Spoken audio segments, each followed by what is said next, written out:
Hi everybody, I hope you are keeping well. Today's video is going to be 10 parenting questions Q&A. So I've got 10 questions here that I'm going to answer all about parenting and kind of situations and topics that I have been asked. So I'm going to be answering these one by one today and I'm going to jump straight into the video.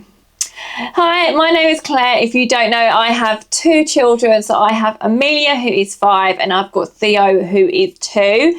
So I've done this twice now, and I feel like I've got some experience, some parenting experience under my belt, but these are obviously all my own experiences, and yours may be different. So I'm going to jump straight into the first question. So the first question is, how do I deal with tantrums and emotional outbursts? Tantrums. I do have a 2-year-old, so these are quite common in my household at the moment.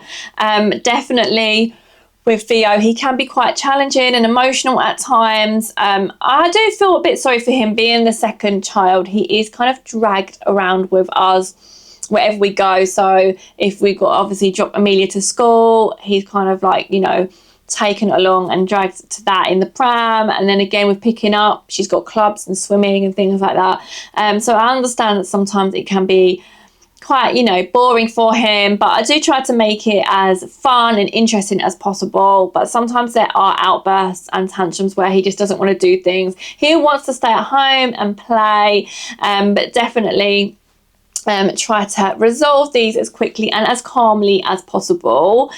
So one thing I do is just try to talk to him so he understands. I'll give him a lot of time frames. So for example, I'll say in 5 minutes we can go and do this, just so he sort of is understanding that he can still play with it. But in a minute we'll need to get our shoes on and leave. So it's kind of giving him that opportunity to think about it rather than going, right, that's it, we're off now, away from him playing or anything like that. So that's something that we do. I think the most important thing to do is understand that they can get upset and it's okay to be upset, just to recognize that and explain to them why we're doing what we are doing, and hopefully they'll understand it, or definitely try to understand that next time it happens. So I'd say definitely just try to keep as calm as possible. That's what I do, to try to keep as calm as possible in an emotional situation.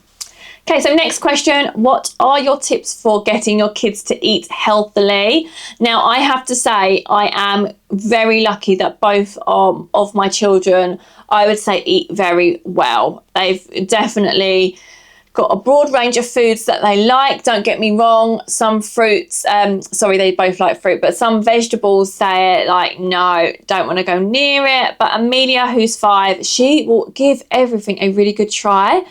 So I have to say I'm so lucky in that sense, because she does try everything, and that is all I will ask. We'll never force them to eat food. We'll offer it all the time, and we'll keep offering it. I think I read somewhere you need to offer them the same foods about 10 times, and then they'll try and they'll like stuff like that. So we always offer them food. It can be quite wasteful sometimes, but they have really good appetites, and I'd say we're really lucky. Obviously, if you've got a child that doesn't, then a go-to recipe would be something like a veggie pasta. So blend up all the vegetables into a pasta, like sauce, so that you could put on your pasta. I know Theo's gone through times where he's not really wanted to eat much veg, so we've done stuff like that where we sort of blended it up. But yeah, he will eat. He loves peas, stuff like that. So any like carrots he really likes. So that's sweet veg at the moment he's really into. But I have to say we've been really lucky with their food. How do you manage screen time and set boundaries with technology? So Amelia does have a tablet. She's got an Amazon Fire tablet. Essentially, we bought this for her when she needed it for school to do. So she gets set some homework, some maths homework, where she needed a tablet really. She does use this as well for if we're going on a longer journey in a car, she'll take her tablet and use it in the car journey as well. We kind of only really let her use it at those kind of moments. And again, it's not every car journey, it's kind of longer car journeys, and we'll limit it to homework as well. So it's certainly not an everyday thing that she gets. We really limit her with that. With TV, if we're counting TV as well, the kids can watch cartoons. We don't deny them watching cartoons or anything like that. But again, we'll just monitor and limit how much they actually watch, so it doesn't eat too much into their kind of playtime. We like them to play with their toys and be imaginative with play, as opposed to be stuck in front of screens all the time. So just as long as we feel like we are on top of monitoring it, not too much screen time, then I'm absolutely happy with that.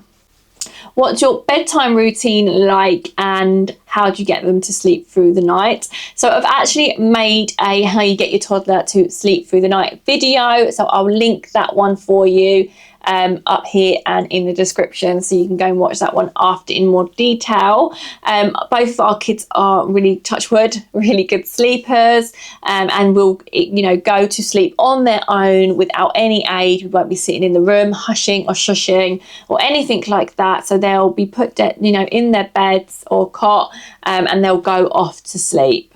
So yeah, we're really lucky. And yeah, so I'll link the video. You can go and watch that one in more detail on what I recommend for toddlers. How do you discipline your children without punishment? So what we have started doing is the thinking step, or naughty step, whatever you call it. So Amelia or Theo will sit on the step and think about what they have done. If they've done something a little bit naughty that they shouldn't have done, we'll just give them some space and some time out away from the situation, and sit there. So yeah, they'll just sit for a few minutes. We'll come over, they'll say sorry, and we'll have a little cuddle. So we do that. Something else we do as well is if they have been particularly naughty, and this is more with Amelia at the moment because Theo's still quite young, but we will start taking toys away. So we'll put them in a little box on top of the fridge, and then she can sort of earn them back by being good again.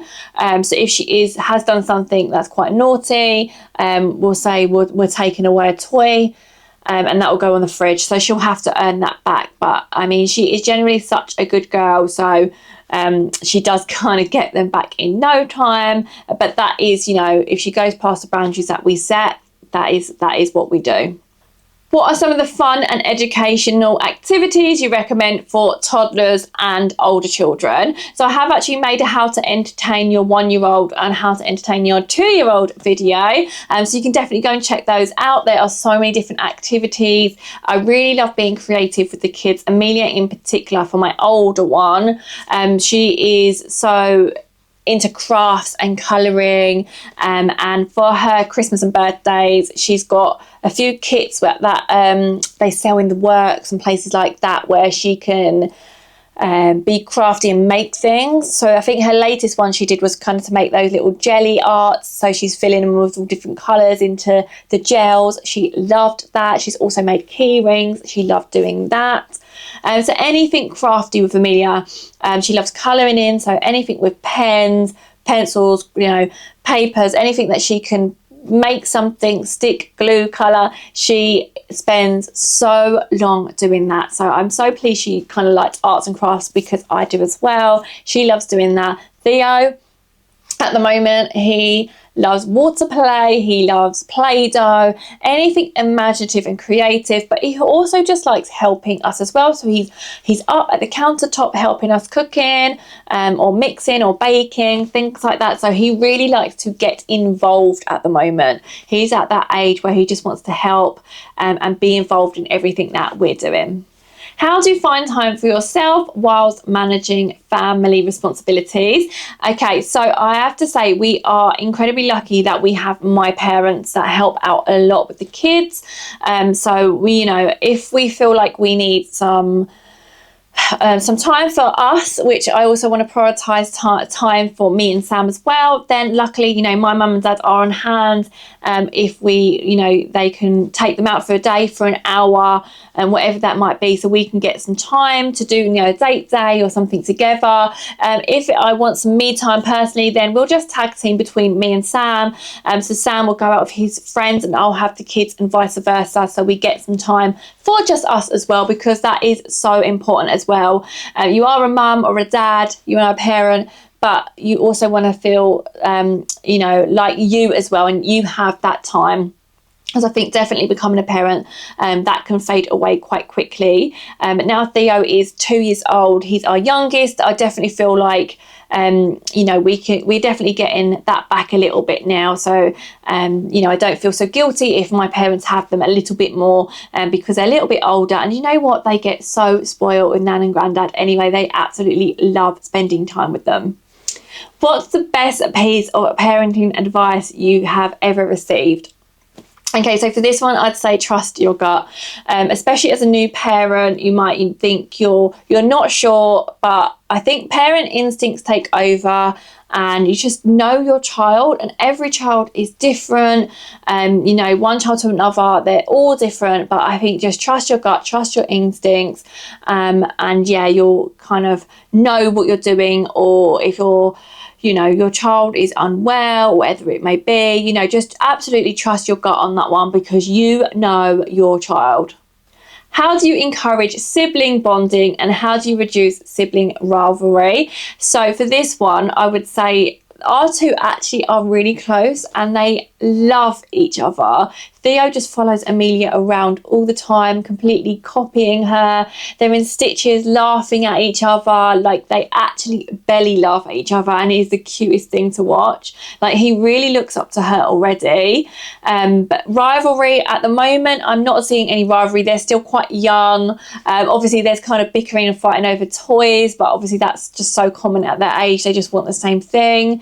But yeah, their bond, I definitely want to make sure as they grow, they you know, they've got each other.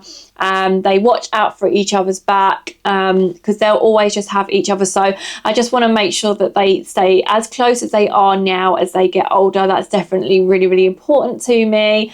You know, we do so much as a family, and we're together at weekends, so you know, they're always around each other. We'll have dinner times together. So I think just spending that time together, watching their relationship grow and bond as siblings, is just so special. What's your approach to teaching kids responsibility and independence? So for this one, again, I would say Amelia, because she is 5, she can be quite shy sometimes. So as much as possible, we try to encourage her to be independent, you know, speak out. If we're in a shop, she can pay, you know, for whatever we're buying. So really do those real life experiences and get her used to the kind of world we live in, essentially. So just really be as independent as possible in that sense. So yeah, if we're out and about, we'll try and encourage her to be independent and to do as much as she can on her own like that. She joins, you know, and does lots of clubs. So she's really has her own interests, and that's growing now, and obviously making her more independent too. So yeah, I love seeing, you know, what she's into, and I want her to get to try as much as possible. The same with Theo. You know, he's at nursery, so he is obviously learning so much there to be independent and to play with his peers and his friends. So yeah, we just really encourage them to be independent and responsible for kind of day-to-day life and living that we do. So that is all my Q&A questions today. I really hope you enjoyed the video, and if you did, please give it a thumbs up for me, because that really supports my channel. And if you did like this video, consider subscribing, because I do make lots of parenting content like this. So I'll do more Q&A videos if you liked this one. Just let me know in the comments below. If you've got any more questions for me, I can collate some more and I'll do another video like this one. And thank you so much for watching, and I'll see you in my next video. Bye guys.